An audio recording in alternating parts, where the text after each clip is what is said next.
apenas 7 meses en los que se ha causado muchísimo daño. La era del supuesto Estado presente ha terminado. La era del supuesto Estado presente ha terminado, decía Javier Milei al final de este video, y creo que es lo que quedó claro desde un inicio. En cuanto al área de salud, distintos programas que han sido virtualmente paralizados por falta de fondos. No hay área que hoy no se encuentre afectada. En cuanto a la obra pública, el escenario es de una paralización casi absoluta. Hasta aquí un resumen de estos 7 meses del gobierno nacional. Si hablamos de catarsis, creo que luego de nuestro comentario se van a hacer muchísimas catarsis.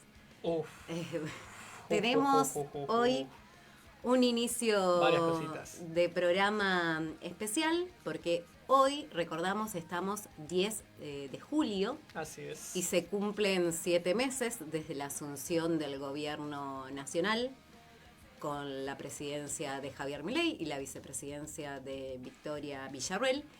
Y en estos 7 meses, que para muchos, me incluyo, parece mucho más tiempo el que ha pasado, pero sin embargo son apenas 7 meses en los que se ha causado muchísimo daño, fundamentalmente.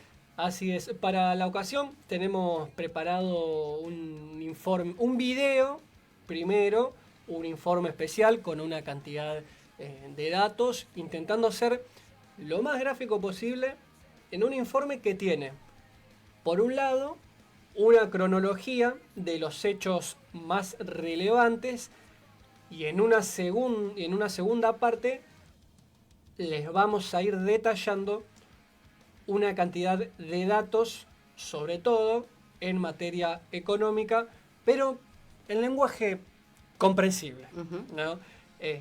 Así que bueno. Y además, permitime decir que estos datos que traemos hoy aquí a colación, que vamos a compartir con todos nuestros oyentes, surgen todos de distintos informes, que por supuesto vamos a ir mencionando a lo largo de la jornada, pero que son todos informes que han elaborado distintos institutos y centros. Así es. Vamos yendo con ese informe de a poquito. Vamos de a poquito, comenzamos con el video, bueno, si te parece. Mr. Facu, te voy a pedir el video especial. Quienes nos están siguiendo en la transmisión van a poder ver el video en imágenes. Quienes nos están escuchando, no se hagan problema. Los audios del video son comprensibles, de todos modos quedan guardados en el Facebook de Horizonte Rosario y después en las redes de vuestro programa Sin Lugar para los Haters lo pueden encontrar. Así que, previo al informe, el video de presentación. Pero creo que en estas elecciones van a ser unas elecciones totalmente atípicas también. Es una elección de tercios. Ahora estamos ante una elección de tercios, donde lo importante, más que el techo, es el piso. ¿Qué es este? El tercio nuevo es Milei. Claro. ¿No? Bueno, y hay balotaje con estos números, claro que sí, tal como les hemos contado. Sergio Massa, Javier Milei, Sergio Massa serán los dos candidatos que van al balotaje en esta elección año 2023 para ser presidente. Obviamente los resultados no son los que esperábamos y me he comunicado con Javier Milei para felicitarlo y para desearle suerte porque es el presidente que la mayoría de los argentinos eligió para los próximos 4 años. Por lo tanto, Dios bendiga a los argentinos y que las fuerzas del cielo nos acompañen en este desafío. Muchas gracias. Será difícil, pero lo vamos a lograr. ¡Viva la libertad, carajo! Por lo tanto, no esperen la salida de la mano del gasto público. La era del supuesto Estado presente ha terminado. La era del supuesto Estado presente ha terminado, decía Javier Milei al final de este video, y creo que es lo que quedó claro desde un inicio. Este video que compartimos, como habrán notado, fue un poco la previa a las elecciones y algunas intervenciones puntuales ya una vez asumido el gobierno nacional. Pero ahora sí nos vamos a meter de lleno a un resumen de lo que fueron estos 7 meses de gobierno. Y si hablamos de una de las primeras medidas del gobierno nacional, tenemos que mencionar, por supuesto, algo que no es menor, que fue la reducción de gabinetes, que en ese momento eran 22 ministerios y pasaron a 9 en la gestión nacional, quitándole el rango de jerarquía a áreas centrales, entre ellas salud, educación y género, absorbiendo a estas áreas centrales uno de los ministerios, entre ellos el de capital humano, asumiendo grandes áreas centrales. Esta es una de las primeras medidas, pero también, por supuesto, tenemos que mencionar el DNU, que el 20 de diciembre Milei presenta por cadena nacional esta mega DNU. Muchos recordarán esa imagen pintoresca, ¿no? La verdad no sé qué calificativo usar, donde aparece él con todos los ministros al costado, con los locos Adams, una imagen muy particular. Bueno, ahí anuncia el mega DNU de desregulación de la economía, que implicó varias reformas de alrededor de 300 leyes aproximadamente, implica también modificaciones y eliminaciones de normas como la ley de alquileres que hemos mencionado aquí en el programa, la ley de abastecimiento y góndolas, el fin de la regulación de precios de las prepagas, que también lo hemos comentado aquí, entre otras leyes, pero con la línea central de implicar modificaciones en muchísimas leyes esenciales. Así es, pese a esta gran reforma que ya se estaba llevando a cabo vía decreto de necesidad y urgencia, el mega DNU, si bien un gran sector de la oposición lo rechazó, la llamada oposición dialoguista, se mantuvo en una postura de intentar buscar un consenso. No obstante, este decreto fue rechazado de parte del ala política, o de gran parte del ala política, por ser considerado inconstitucional, y en la justicia se presentaron distintas medidas y varias medidas cautelares para intentar frenarlo. Como una reacción frente a esto, el 21 de diciembre, con 11 días de mandato, se realizó la primera gran marcha. Ese día, Patricia Bullrich anunciaba que implementaría, y lo implementó, de hecho, el protocolo antipiquetes.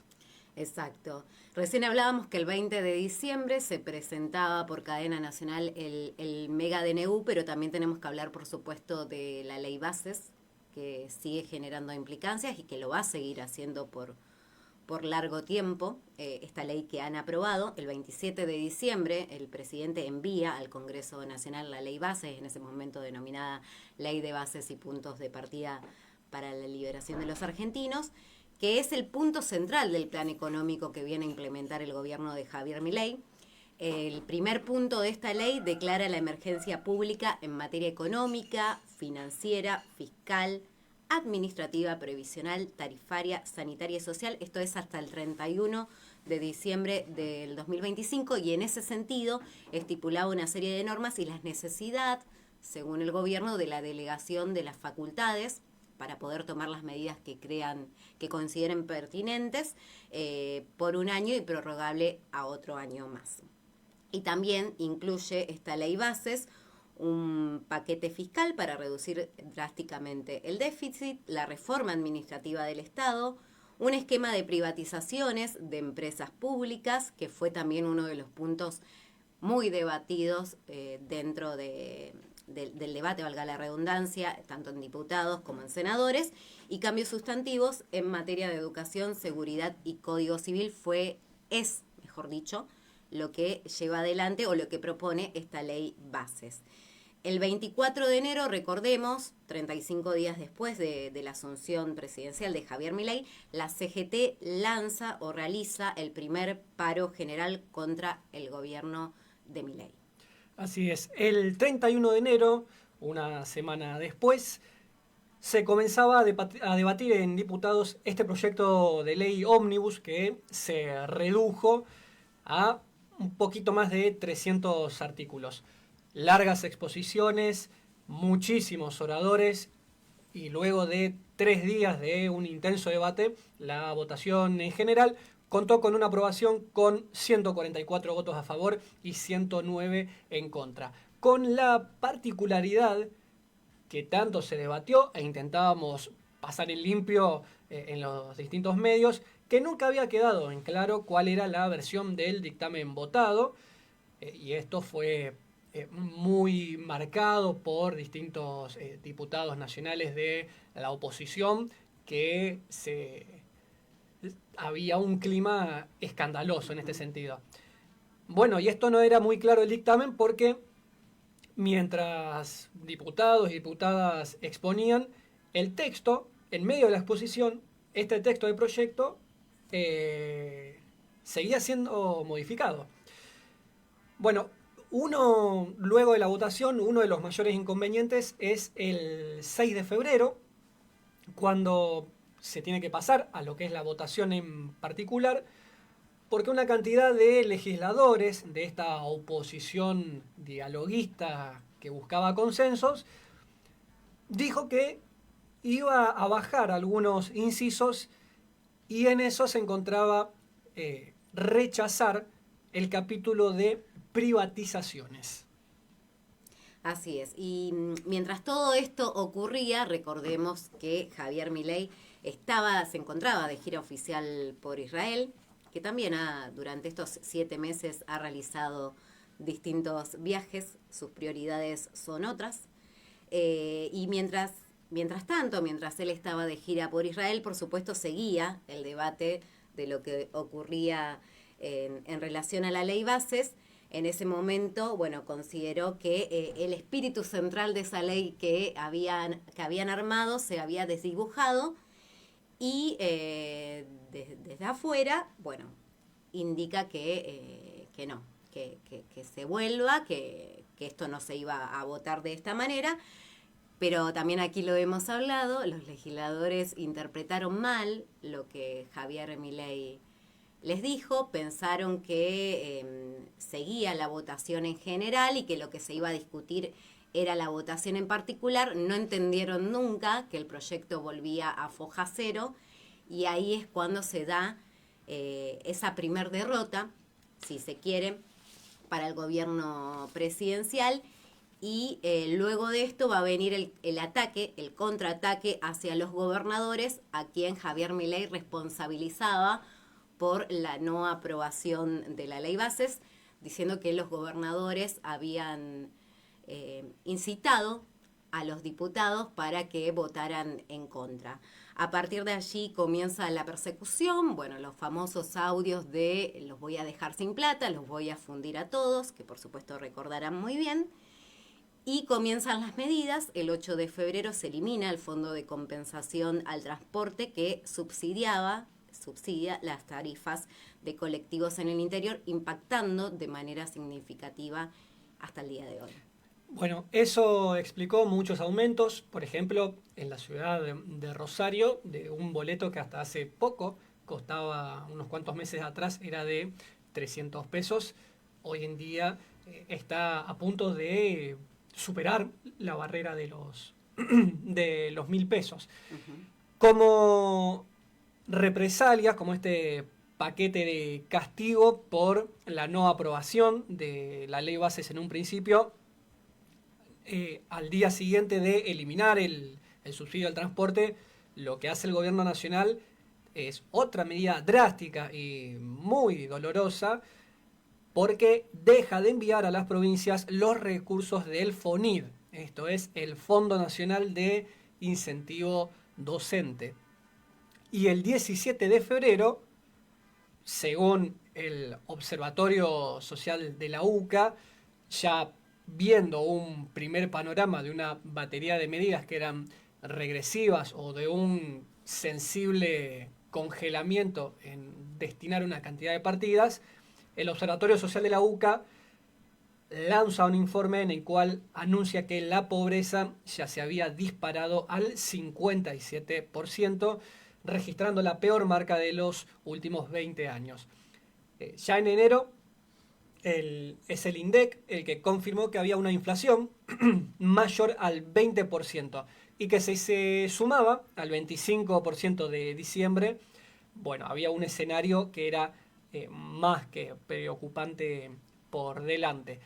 Pero unos días después, el 22 de febrero, lo que hace el gobierno es cerrar definitivamente el INADI, el Instituto Nacional contra la Discriminación, la Xenofobia y el Racismo. Y como para terminar febrero, el 27 de febrero, lo que hace es tomar la decisión de eliminar el potenciar trabajo, considerando que no debía haber intermediarios de por medio, y lo que hace es reemplazarlo por una cantidad de planes sociales como para decir, morigeramos un poco la cuestión. Así arrancaron tranqui los 2 primeros meses y medio de Milei. Acá tenemos hasta febrero. Exacto, con todas estas modificaciones, hasta aquí un reconto, si se quiere, de las principales medidas del gobierno nacional recién asumido, pero ahora sí nos vamos a detener en datos concretos, que bueno, mucha gente necesita a veces saber de dónde surgen estos datos, porque no tiene credibilidad en lo que se dice, en lo que se comenta. Bueno, vamos a dar, por supuesto, quiénes son los institutos que han organizado estas distintas estadísticas, y en primer lugar tenemos que hablar del Mirador de la Actualidad del Trabajo y la Economía, que según un informe del MATE, la caída del poder de compra durante el gobierno de Milei implicó una pérdida en promedio de casi 500.000 pesos por trabajador en solo 5 meses. A esta altura del mandato, en moneda actual, durante el gobierno de Macri, la pérdida acumulada había sido de 342.000 pesos por trabajador, y en 5 meses de Milei, recordemos, 500.000 pesos por trabajador. Así es. Según estudios de la CTA, el salario promedio entre diciembre del 2023 y abril del 2024 cayó casi un 15%. En tanto que lo que es el salario mínimo vital y móvil, hasta mayo del corriente año registró una caída del 28,8%.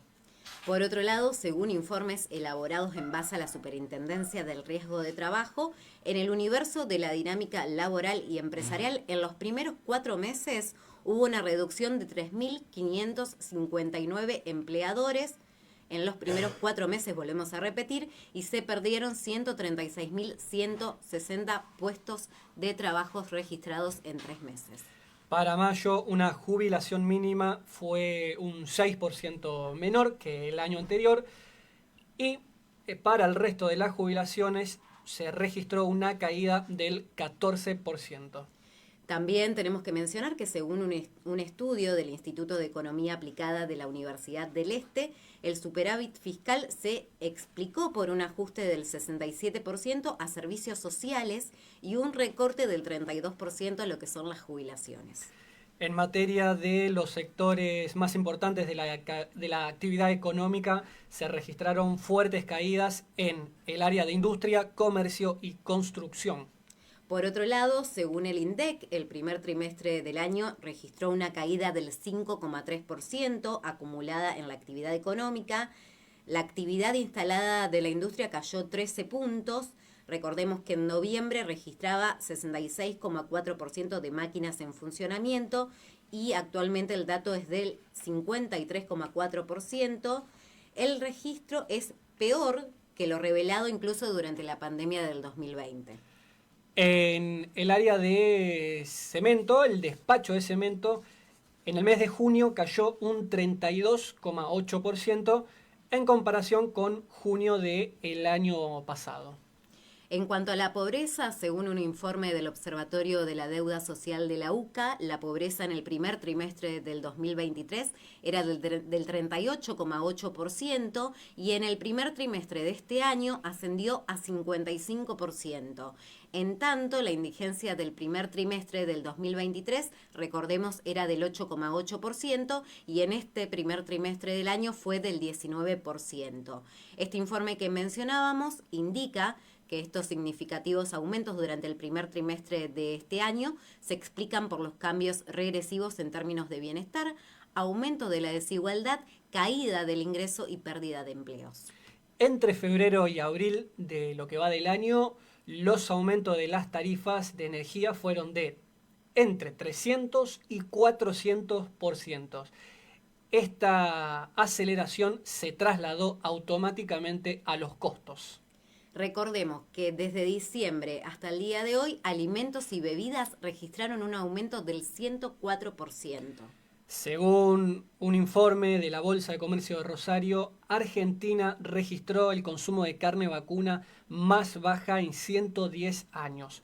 El promedio histórico de consumo de carne por habitante estaba en casi 73 kilos y el registro actual marca 44,8 kilos por habitante. En 1920 el piso fue de 47 kilos per cápita. Yendo a la canasta básica total, según el relevamiento del Instituto de Estadísticas, el costo de los alimentos para un hogar conformado por lo que es una familia tipo es de más de 363.000 pesos. Ese mismo hogar, para cubrir la canasta básica total, que incluye gastos cotidianos, el monto es de casi 800.000 pesos. Vamos a ir ahora con una cantidad de datos que son relevados por el CEPA en base a datos duros de la actividad económica que surgen de distintos organismos oficiales públicos. Lo que hizo el CEPA, este Centro de Economía Política Argentina, es un informe en cuanto a la ejecución presupuestaria de la Administración Pública Nacional en el primer semestre de este 2024. Si nos basamos en este informe, las conclusiones que hay a destacar son que hay una fuerte caída en la ejecución de este presupuesto al mismo periodo del año anterior. Hay una reducción del 30% y esto tiene correlato con un fuerte ajuste en el gasto público, en especial en las áreas sensibles de la administración. Por otro lado, también al analizar lo que es el gasto por organismos públicos, se detectaron fuertes ajustes en la Superintendencia de Servicios de Salud, con ajustes de un 48%, ADMAT un 17%, hospitales nacionales e incluso en el Instituto Nacional del Cáncer, reducciones del 13%, y lo que es la Agencia Nacional de Discapacidad, reducciones del 15%. En materia científica hubo fuertes caídas en la Secretaría de Innovación, Ciencia y Tecnología y otros organismos del sector como lo son la CONAE, el CONICET y CONEAU. También los organismos de la seguridad social están sufriendo fuertes recortes en la ejecución de sus partidas presupuestarias. Es el caso de ANSES, por ejemplo, que el recorte llega al 22% respecto a lo que fue el año pasado. Y también se detectaron recortes del 70% en el INAES y del 40% en la Secretaría de Niñez, Adolescencia y Familia. En materia de desarrollo productivo, Secretaría de Agricultura, Ganadería y Pesca sufrieron un recorte del 93%, en tanto que Secretaría de Industria y Desarrollo Productivo cayeron en más del 90%. Organismos como el INTA e INTI también registraron caídas en cuanto a la ejecución presupuestaria. Incluso los organismos de seguridad también tienen marcadas caídas en su ejecución, especialmente las fuerzas federales, la Policía Federal un 25%, Gendarmería Nacional un 24% menos, Policía de Seguridad Aeroportuaria un 15% menos y Prefectura Naval un 24%. Esta misma realidad se presenta para lo que son las Fuerzas Armadas, con reducciones de las partidas del Ejército en un 10%, la Armada en un 17% y la Fuerza Aérea en un 13%. Otras de las caídas que se observan es en los principales programas de seguridad social. que incluyen algunos puntos que son críticos, como atención a la niñez en situación de vulnerabilidad social, el programa de los 100 días, que tuvo una caída del 17% en base caja. También hubo un fuerte ajuste en lo que es PUAM, la pensión universal para el adulto mayor, con un recorte del 48%. Estos ajustes, estos recortes también se dan en educación. Se observan fuertes caídas en partidas sensibles, como mencionábamos recién, del Fondo Nacional del Incentivo Docente, con un 96% menos en la ejecución base caja. El programa Conectar Igualdad también tiene ajustes del 88% y el programa de infraestructura y equipamiento de la Secretaría de Educación en un 98%. En cuanto al área de salud, distintos programas que han sido virtualmente paralizados por falta de fondos en algo que es sin duda un área sensible y es escandaloso que esté ocurriendo. Es el caso de el acceso a medicamentos, insumos y tecnologías médicas, con un 50% de recorte. Respuesta al VIH, infecciones de transmisión sexual, hepatitis virales, tuberculosis y lepra, un ajuste del 75% al presupuesto. Atención sanitaria en territorio, un 96% de recorte. Y el fortalecimiento del sistema público de salud, un recorte del 72%. Y si hablamos del área de salud, también tenemos que hablar de los programas de prevención de enfermedades no transmisibles, endémicas y patologías específicas que sufren recortes de entre el 65 y el 73%. En cuanto a la obra pública, el escenario es de una paralización casi absoluta del presupuesto. La caída es casi del 100% en programas como apoyo para infraestructura en municipios, obras de seguridad en rutas nacionales y desarrollo de infraestructura hidráulica. Y finalmente, en materia de transferencias del Tesoro Nacional a las provincias y municipios, los ajustes también son muy marcados, encabezados por el Fondo de Fortalecimiento Fiscal de la provincia de Buenos Aires en un 100%, la asistencia financiera a provincias y municipios en un 99% y la asistencia técnica a municipios de un 93%. Hasta aquí un resumen de estos 7 meses del gobierno nacional, con datos que quizás pueden ser tediosos escucharlos, pero que son necesarios, porque como habrán visto en este recorrido que hicimos, tocamos todas las áreas: salud, educación, medicamentos, jubilaciones, canasta básica familiar. No hay área que hoy no se encuentre afectada y estos números son necesarios, por eso nos tomamos el tiempo de detallarlo detenidamente, pero este es el resumen de los primeros 7 meses del gobierno nacional.